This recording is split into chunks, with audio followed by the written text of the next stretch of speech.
প্ৰথম কথাটো হ'ল আমি ধেমাজি জিলা কংগ্ৰেছ কমিটিৰ তৰফৰ পৰা আপোনালোক সকলোলৈকে আন্তৰিক শুভেচ্ছা জ্ঞাপন কৰিছোঁ আৰু লগতে আমি আগন্তুক 26 চনৰ যি এপ্ৰিলত হ'ব লগা বিধানসভা নিৰ্বাচনত আমি পূৰ্ণ গতিয়ে পূৰ্ণ শক্তিৰে অৱতীৰ্ণ হ'ব পৰাকৈ আমি ধেমাজি জিলাৰ 3টা সমষ্টি আমি সাজু কৰি তুলিছোঁ আৰু লগে লগে মই অভাজনে 79 নম্বৰ চিচিবৰগাঁও সমষ্টিৰ পৰা প্ৰতিদ্বন্দ্বিতা কৰিবৰ কাৰণে মই দলীয় প্ৰাৰ্থিত্ব পাবৰ কাৰণে আবেদন ইতিমধ্যে কৰিছোঁ আৰু মোক যদি দলীয় প্ৰাৰ্থিত্ব প্ৰদান কৰে তেতিয়াহ'লে নিশ্চয়কৈ আমি চিচিবৰগাঁও সমষ্টিৰ সৰ্বাংগীন উন্নয়নৰ কথা আমি চিন্তা কৰিম আৰু যিসকল আমাৰ এই সমষ্টিৰ নিপীড়িত জনতা আছে যিখিনি একেবাৰে দুখীয়া দৰিদ্ৰ জনতা আছে তেখেতলোকৰ হৈ মই 100% এটা মানে তেখেতলোকৰ হৈ মই কাম কৰিবৰ কাৰণে চেষ্টা কৰিম আৰু লগে লগে যিসকল আমাৰ দলীয় কৰ্মীয়ে এতিয়ালৈকে আমাৰ এইখন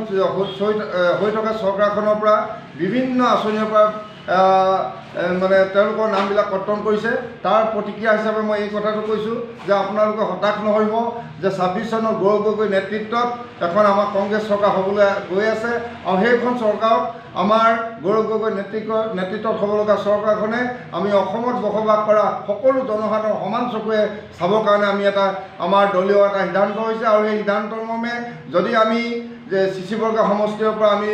বিজয়ী হৈ বিধায়ক হিচাপে আমি নিৰ্বাচিত হওঁ তেতিয়াহ'লে আমি আমাৰ গৌৰৱ গগৈ নেতৃত্বত যিখিনি নীতি নিৰ্দেশনা আছে সেইখিনি আমি পালন কৰিম আৰু আমাৰ গৰীব জনতাৰ আমাৰ দুখীয়া জনতাসকলৰ ৰাইজৰ আমি সৰ্বাংগীন উন্নয়নৰ কাৰণে কাম কৰিম বুলি মই আপোনালোকৰ আগত মই কথা দিছোঁ। যোৱা 16 তাৰিখে অসম প্ৰদেশ কংগ্ৰেছ কমিটিয়ে